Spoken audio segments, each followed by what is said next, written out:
नमस्ते। आज हम ऋषि ऋण के बारे में बात करते हैं। ऋषि अर्थात हमें ज्ञान देने वाले गुरु। मानव जीवन सुकर करने हेतु तपस्या और प्रयासरत रहने वाले यति, तपस्वी, दृष्टा। मनुष्य जीवन को पूर्णत्व प्राप्त हो, इसलिए हमें ज्ञान की आवश्यकता होती है। जब यह प्राप्त ज्ञान हम अधिक परिष्कृत और युगानुकूल बनाकर समाज में वितरित करते हैं, तब हम ऋषि ऋण से मुक्त होने लगते हैं। जिस प्रकार नए जीव को जन्म देने से हम मातृ पितृ ऋण से मुक्त होते हैं। कुछ विशेष व्यक्ति जैसे ब्रह्मचारी, सन्यासी, उच्च उद्देश्य के लिए जीवन समर्पित करने वाले सभी ज्ञान के प्रचार से ही ऋण मुक्त हो जाते हैं। आज हम रामायण से ही कुछ ऋषियों के बारे में चर्चा करेंगे। सर्वप्रथम राजगुरु ब्रह्म ऋषि वशिष्ठ, जिनके गुरुकुल में भगवान राम और उनके भाइयों ने सभी शास्त्र, कला, विद्या, शस्त्र कला संपादन की। गुरु वशिष्ठ अयोध्या के राजगुरु थे। प्रत्येक निर्णय के पूर्व महाराज दशरथ ऋषि वशिष्ठ का परामर्श लेते थे।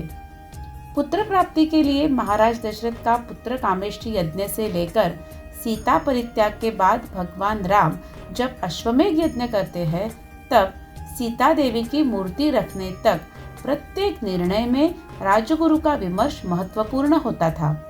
राजगुरु सदा ही निस्वार्थ भाव से राज्य, समाज तथा कुल का गौरव बढ़े, ऐसी ही परामर्श देते थे। इस कारण ही जब महर्षि विश्वामित्र ने सुकुमार राम को दशरथ महाराज के इच्छा के विपरीत मांग लिया, तो दशरथ महाराज ने वशिष्ठ मुनि की आज्ञा लेकर भगवान राम को यज्ञ रक्षण हेतु वन में भेज दिया। यही कारण है इक्ष्वाकु कुल के अयोध्या की प्रजाजन की प्रगति का। अभी देखते हैं महर्षि विश्वामित्र के बारे में। चारों कुमार वशिष्ठ मुनि के आश्रम से ज्ञान संपादन करने के बाद जब राज्य प्रासाद में लौटते हैं, तो राजा दशरथ और सभी रानियां बहुत आनंदित हुई। परंतु अचानक से महर्षि विश्वामित्र का आना और अपने साथ राम और लक्ष्मण, यह दो सुकुमारों को ले जाना दशरथ महाराज के लिए बहुत ही पीड़ाजनक था। उस समय भी वशिष्ठ मुनि की आज्ञा समझकर महाराज दशरथ ने अपने बालकों को महर्षि विश्वामित्र के साथ भेजने का निर्णय लिया।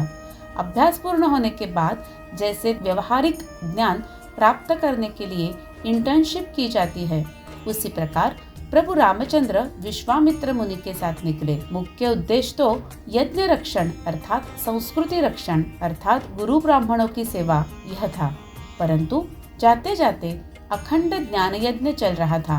महर्षि बोलते जा रहे थे और दोनों भाई ज्ञान आत्मसात कर रहे थे। ऐतिहासिक, भौगोलिक, गंगावतरण की कथा, शौर्य कथा, आध्यात्मिक चर्चा चल रही थी। महर्षि विश्वामित्र ने प्रभु रामचंद्र को बला, अतिबला ऐसे प्रभावशाली मंत्र, विविध प्रकार के अस्त्र चलाने की विधि, ऐसे ज्ञान का भंडार वह बांट रहे थे। महर्षि विश्वामित्र अत्यंत तपस्वी, बुद्धिमान, पराक्रमी और बहुश्रुत थे। यज्ञ रक्षण, त्राटिका वध, अहिल्या उद्धार ऐसे अनेक कार्य प्रभु रामचंद्र ने महर्षि के साथ पूर्ण किए। त्राटिका वध के बाद महर्षि विश्वामित्र ने उनके पास जितने शस्त्र अस्त्र थे, वे सभी, बाकी कुछ गोपनीय अस्त्र, 4 प्रकार के चक्र जैसे शासन करने वाला चक्र, मूल्यों की प्रस्थापना करने वाला चक्र, काल नियंत्रण करने वाला चक्र, विष्णु चक्र, ऐसे अनेक प्रकार की विविध आकार की अलग अलग सामर्थ्यशाली शस्त्र प्रभु श्री राम के सामने मूर्तिमंत रूप में प्रकट हो गए और आप आपकी इच्छा अनुसार हमारा प्रयोग करो, ऐसी विनंती करने लगे। प्रभु श्री राम ने इन सब का स्वीकार किया और कृतज्ञता पूर्वक गुरु विश्वामित्र को प्रणाम किया। महर्षि विश्वामित्र स्वयं पराक्रमी थे। उनके पास कितने शस्त्र थे, फिर उनको राम और लक्ष्मण जैसे सुकुमारों की क्यों आवश्यकता पड़ी? यज्ञ करते समय महर्षि ने मौन व्रत रखा था और काम, क्रोध आदि विकारों से दूर रहकर यज्ञ करना था। इसलिए यज्ञ रक्षणार्थ केवल प्रभु श्री राम ही समर्थ है, यह जानकर श्री राम और लक्ष्मण को बुलाया गया। युद्ध करने के लिए तो राजा दशरथ भी समर्थ थे, परंतु भगवान केवल दुष्टों का विनाश करने के लिए नहीं, परंतु भक्तों पर, ऋषि मुनियों की रक्षा करने हेतु भी आते हैं। इस उद्देश्य से विश्वामित्र दोनों बालकों को आग्रह पूर्वक अपने साथ लेकर आए थे। महलों में रहने वाले सुकुमारों की वन में रहने की तैयारी, रावण वध के लिए आवश्यक शस्त्र अस्त्रों की प्राप्ति करवाना, यह विश्वामित्र मुनि का उद्देश्य था। आगे मिथिला नगरी में जाकर श्री राम जानकी विवाह विश्वामित्र की उपस्थिति में ही संपन्न हुआ। इस प्रकार प्रत्यक्ष भगवान के जीवन में भी वेद अध्ययन, व्यवहारिक ज्ञान से लेकर गृहस्थाश्रम में प्रवेश करने तक गुरुजनों का मुख्य सहभाग था। तीसरे गुरु है शतानंद ऋषि, जो गौतम ऋषि और अहिल्या के पुत्र थे। मिथिला नगरी में महाराज जनक के वह राजगुरु थे। महाराज जनक 12 महाजनों में से एक है। उनकी राज्यसभा में अखंड आध्यात्मिक चर्चा विद्वत जनों की सभा होती थी। इस विद्वत सभा का संचालन शतानंद ऋषि करते थे। भगवान राम जब मिथिला नगरी में आए तब तक उन्होंने त्राटिका, सुबाहु जैसे बड़े बड़े राक्षसों का वध किया था और मारीच राक्षस को एक ही बाण से कोसों दूर फेंक दिया था। परंतु जब शतानंद ऋषि ने राम ने माता अहिल्या के उद्धार की कथा सुनी तो राम के करुणा यह गुण से वे आकर्षित हुए। इस प्रकार गुरु वशिष्ठ, विश्वामित्र और शतानंद, इनके बारे में आज हमने देखा। गुरु अर्थात हेवी, ज्ञान, अनुभव, साक्षात्कार जिनका आधिक्य हो, ऐसे गुरु अपने शिष्यों को विद्या प्रदान करते हैं। श्री राम, श्री कृष्ण, छत्रपति शिवाजी महाराज इन सब के गुरु होते थे। ऐसा कहते हैं कि भगवान से ज्यादा गुरु पर प्रेम और भक्ति करनी चाहिए। गुरु ही भगवान तक पहुंचाने का राजमार्ग है।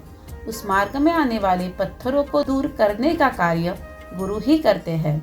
हमारे पास भगवत गीता, श्रीमद् भागवतम, रामायण, महाभारत, वेद, उपनिषद ऐसे ग्रंथ गुरु उपलब्ध है, परंतु इन ग्रंथों में से छुपा हुआ ज्ञान हमारे अल्पबुद्धि लोगों को पहुंचाने का कार्य व्यक्ति गुरु करते हैं।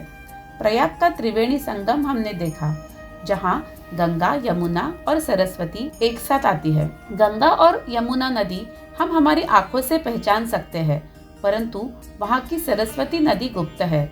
सरस्वती अर्थात बुद्धि, ग्रंथों में छिपा ज्ञान प्रकट करने का कार्य गुरु करते हैं। हम भी हमारे जीवन में अधिकृत और प्रामाणिक गुरु की शरण लेकर ग्रंथ गुरु का ज्ञान समझकर उसका प्रचार प्रसार करें, तो हम ऋषि ऋण से मुक्त हो सकते हैं। पुनश्च आप सभी को बहुत बहुत धन्यवाद। ओम अज्ञानतिमिरान्धस्य ज्ञानाञ्जनशलाकया चक्षुरुन्मीलितं येन तस्मै श्री गुरुवे नमः।